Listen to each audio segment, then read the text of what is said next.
복음이 복음되는 부활이라는 제목의 말씀을 저희가 받았습니다.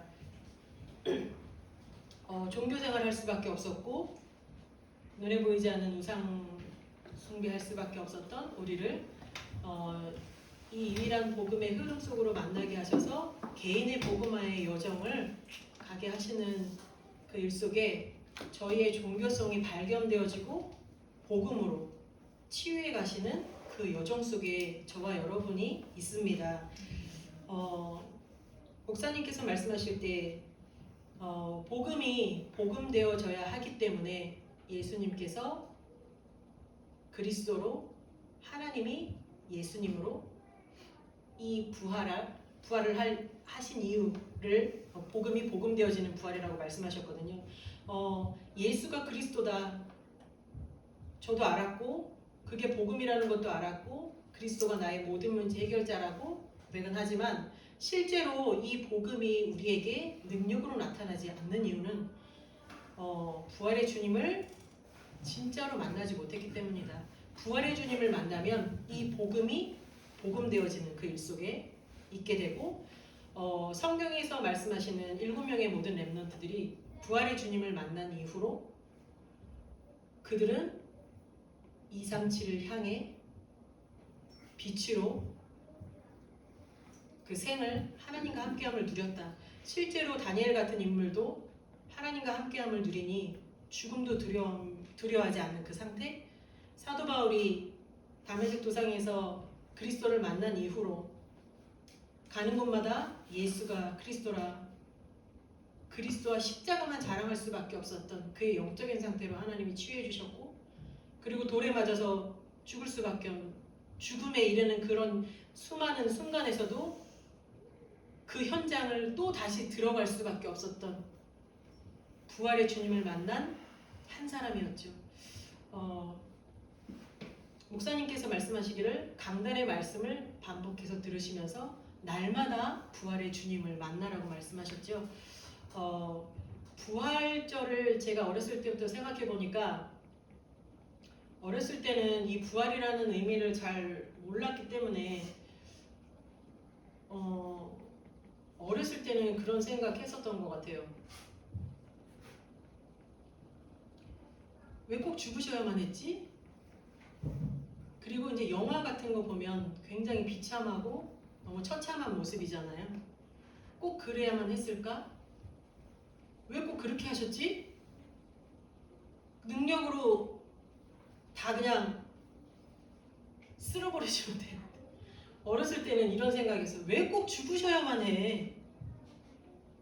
그냥 우리를 사랑하셔서 그냥 아름답고 멋있는 모습이면 되지. 어렸을 땐 이런 생각이 진짜 많았고요. 왜 죽으셔야만 했는지라는 이유를 알았을 때도 저에게 부활주일의 의미는 그 예수님의 고통에 대한, 나 때문에 죽으신 그 인간적인 어떤 육신의 고통에 대한 어떤 그 괴로움, 나 때문에 예수님이 당하신 그 고통에 대한 괴로움이 저에게 있었죠. 실제로 예수님이 돌아가실 때 모든 제자들이 예수님을 부인하고 예수님을 떠나게 되었는데, 저 또한 그 시대에 있었더라면 저도 어딘가 누구도 나를 알아보지 못하는 어떤 그런 모습으로 어느 구석에서 울고 있지 않았을까. 죽음에 예수님이 죽어야만 하시는 그 이유를 몰랐고 그 모습이 내가 생각하는 예수고 그리스도고 하나님은 아니었기 때문에 그랬을 것이다라는 생각이 들더라고요. 우리 함께교회 성도님들, 여러분들에게는 그 예수님의 부활절의 그 의미, 과거에 부활절을 맞이하셨던 어떤 그 기억, 부활절에 대한 기억이 어떤 기억이 있으신지 모르겠지만 저에게는 좀 그런 기억으로 남아있어요. 그래서 정말 부활하신 그리스도가 내가 해결할 수 없는 내 인생의 영적인 문제, 근본 문제를 해결하시기 위해서, 죄의 삭은 사망이기 때문에 죄 없으신 예수님께서 피조물과 같은 모습으로 이 땅에 오셔서 나를 대신하여 내가 해결할 수 없는 이 영적 문제를 해결하시기 위해서 죽으셔야만 하고, 하나님이시란 증거로 부활하셔서 우리와 성령으로 함께 하신다.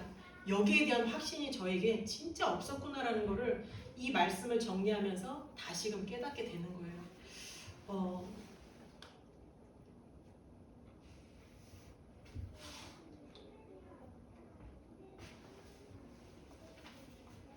부활의 의미에 대해서 목사님이 말씀해 주셨는데, 첫 번째는 예수님이 그리스도라는 유일한 증거다 말씀하셨습니다.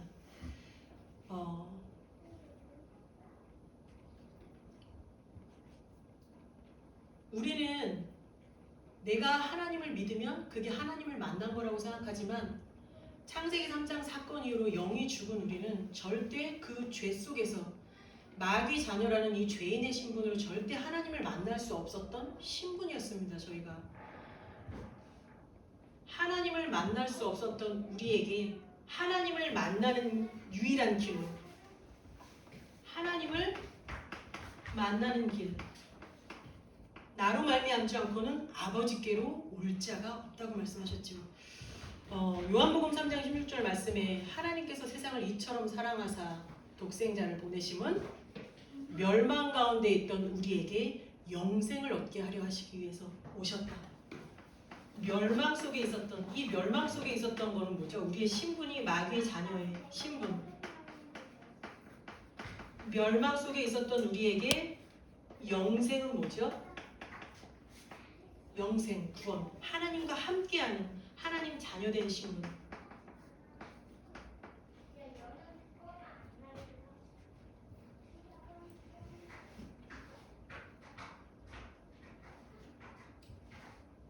우리에게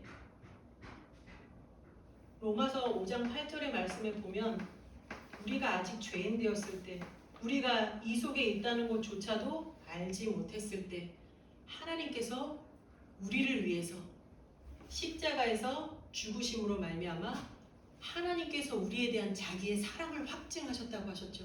그 사랑이라는 거가 뭐죠? 영이 죽어서 멸망받을 수밖에 없었던 마귀 자녀였던 우리를 십자가의 죽으심으로 말미암아 하나님의 자녀된 원래의 인간의 모습, 원래 하나님과 함께하는 참된 평안함과 행복을 누릴 수 있는 하나님의 자녀된 신분으로 우리를 옮기신 것이 곧 하나님의 사랑이고, 그 십자가의 죽으심이 하나님의 우리의 사랑에 대한 확증이라는 의미죠. 목사님이 계속 말씀하시는 게 그리스도가 모든 것. 저와 여러분에게 정말 그리스도가 나의 모든 것이라 진짜 고백하실 수 있으세요? 저도 100% 이 상태가 되고 싶어요. 그리스도가 진짜 모든 것이다. 그리스도면 충분하다. 이 고백을 진짜 날마다 하고 싶어요. 그래서 우리 함께교회 모든 성도님들도 그리스도가 정말 내 인생의 모든 것, 나의 모든 것이라 고백할 수 있는 최고의 축복을 누리시기를 바라겠습니다. 하나님 만나는 길을 우리에게 열어주셨습니다. 우리가 원해서 열어주신 게 아니에요. 우리가 알지도 못한 그 마귀 자녀의 영이 죽은 상태 속에 있을 때 이미 하나님께서는 우리를 위해서 하나님을 만나는 영원한 길을 열어주셨습니다. 두 번째로는 우리의 죄. 우리의 죄의 문제를 해결하시기 위해서 오셔서 우리의 이 죄 문제에 대한 하나님께서 우리의 죄를 해방하시는 그 이유로 십자가에서 죽으시고 부활하셨습니다. 우리의 죄가 뭐죠? 저는 왜 나는 죄라는 얘기를 들었을 때, 왜 죄인이라는 얘기를 했을 때 왜 이렇게 바로 육신적인 게 먼저 생각나지? 나는 죄라고 하면 나는 상대적으로 누구보다 죄를 덜 졌는데 늘 이런 기준이 저에게 있었거든요. 죄라는 의미가 저에게 진짜 성경이 말하는 죄라는 의미가 저에게 희미한 것도 아니고 없었어요. 이건 희미한 것도 아니다라고 말할 수 있는 게 그게 저의 상태예요. 오로지 육신. 나는 왜 죄라는 게 그렇게 나에게 각인되어 있을까 하니까 그럴 수밖에 없구나. 사단으로 인해서 영이 죽은 상태 속에 있으니 영은 죽은 상태 속에 육신만 살아서 모든 바라보는 것, 생각하는 모든 게 육신에 속하도록 이 사단이 속인 하나님을 모르는 이 죄 속에 갇혀 있는 게 나뿐만이 아니라 이 땅의 모든 사람에게 똑같이 하나님이 없는 마귀 자녀의 신분 속에서 나온 거구나. 그래서 이 죄라는 게 내가 스스로 이 죄 문제를 해결할 수 없기 때문에 하나님께서 십자가에서 죽으심으로 말미암아 하나님을 몰랐던 이 죄 가운데서 우리를 완전히 해방시켜 주셨습니다. 그래서 우리의 과거와 현재와 미래의 모든 죄 문제를 다 해결해 주셨고요. 우리의 신분은 더 이상 이 죄가 되어지지 않는 신분이라고 했습니다. 하나님 자녀의 신분은 죄가 되어지지 않는다 얘기하시면서 우리의 자녀가 세상에서 아무리 험한 일을 했다고 해도 사람들에게 지탄을 받고 손가락질을 당한 일을 했어도 부모가 볼 때는 너무나 귀한 자녀고 사랑스러운 자녀다. 그 얘기를 여기에 적용하셨거든요. 그래서 저도 그게 좀 이해가 좀 더 쉽게 되었던 것 같아요. 마지막으로 세 번째,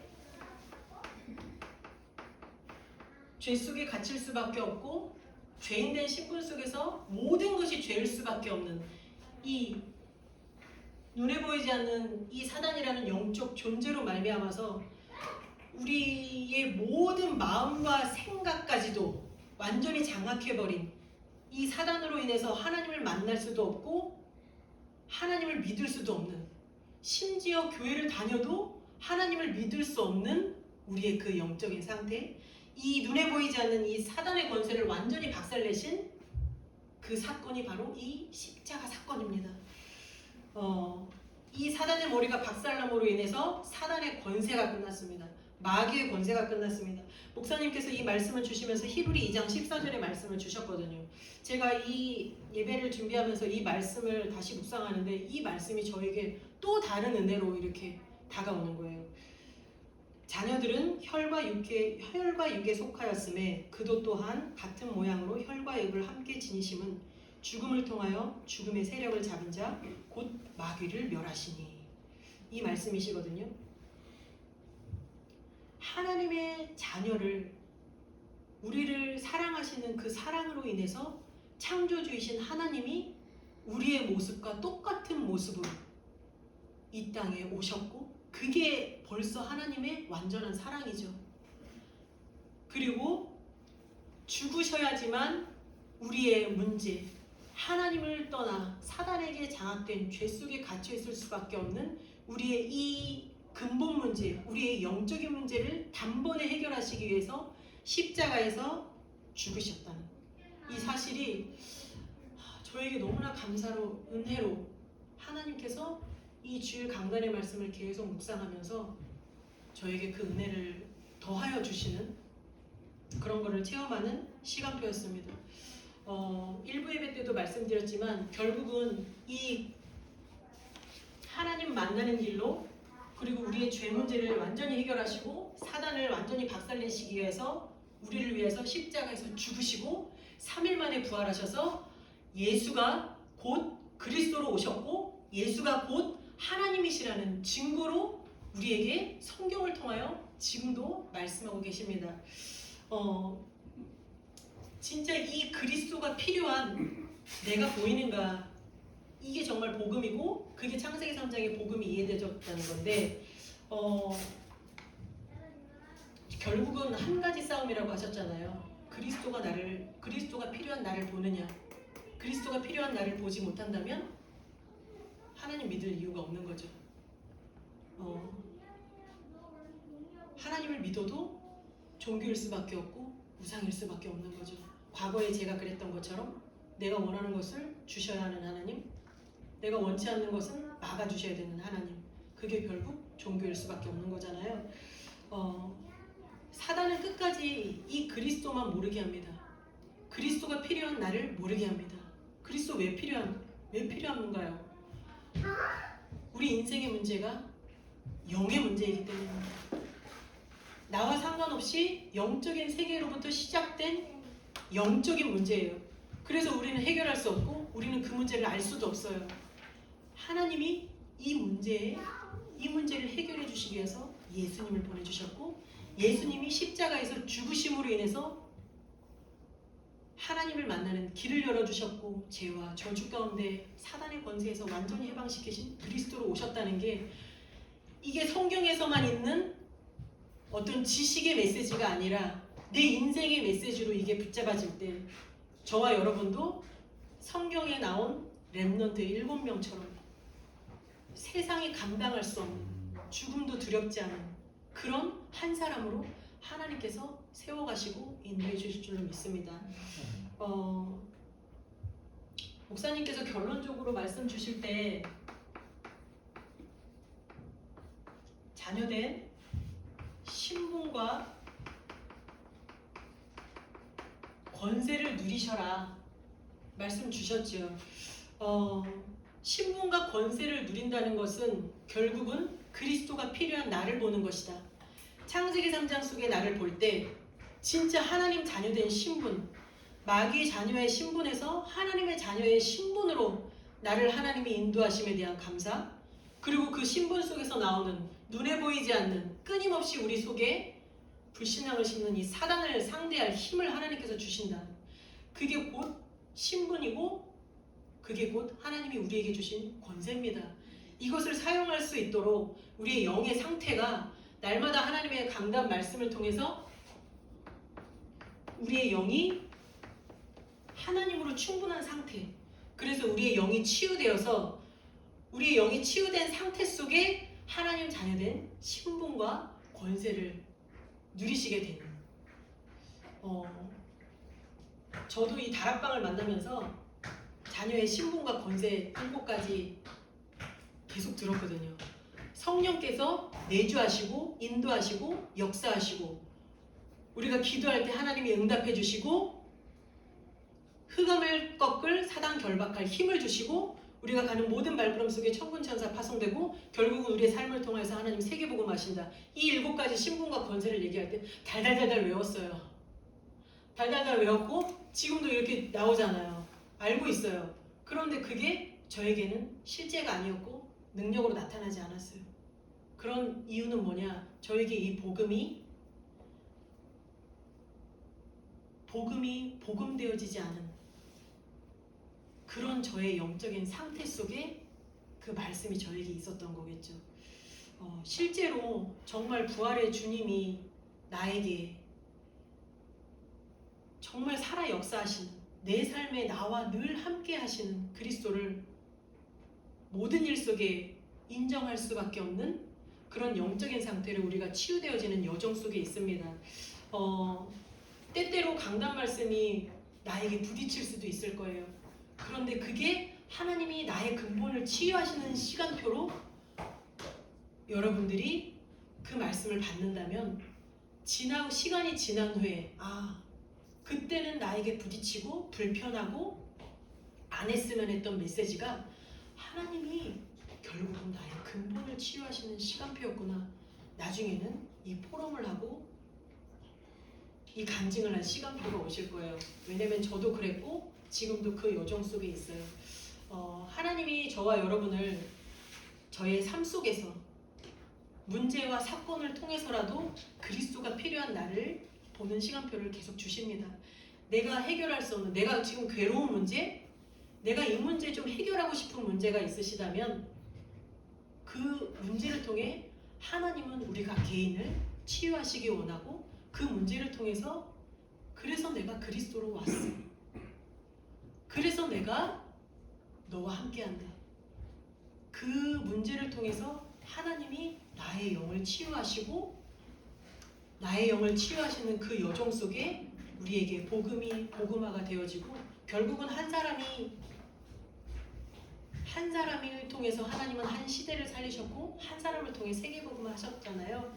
우리 각 사람이 그런 여정을 통해 정말 유일성의 복음을 전달할 증인으로 세워지고, 유일성의 복음만을 전하는 이 교회의 시간표 속에 저희 각 개인이 각자의 현장을 살리는, 오현장의 영향을 받지 않는 오현장을 살리고 그 증인으로 세워지는 그 시간표로 우리가 가고 있고 하나님께서 반드시 인도해 주실 겁니다.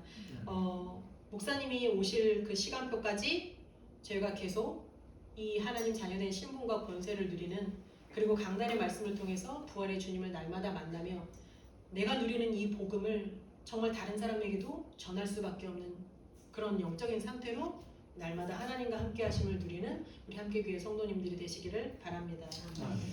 하나님 감사합니다. 복음이 복음되어지는 이 부활에 이 감사와 감격을 우리에게 허락하신 하나님 감사합니다. 우리의 모든 생명이 하나님의 손에 있음을 믿습니다. 하나님 자녀된 신분과 권세를 누리는 그래서 강단 말씀이 날마다 누려지고 강단 말씀을 통하여 정말 내게 주신 이 복음을 포럼할 수 있고 날마다 부활의 주님을 만남이 정말 포럼되어진 우리 함께교회 성도님들 되어질 수 있도록 인도해 주셔서 이 유일성 복음을 전달하는 증인으로 교회의 축복 속에 함께 가는 우리 함께교회 되어질 수 있도록 축복하여 주시옵소서. 예수 그리스도 이름으로 기도드렸습니다. 아멘.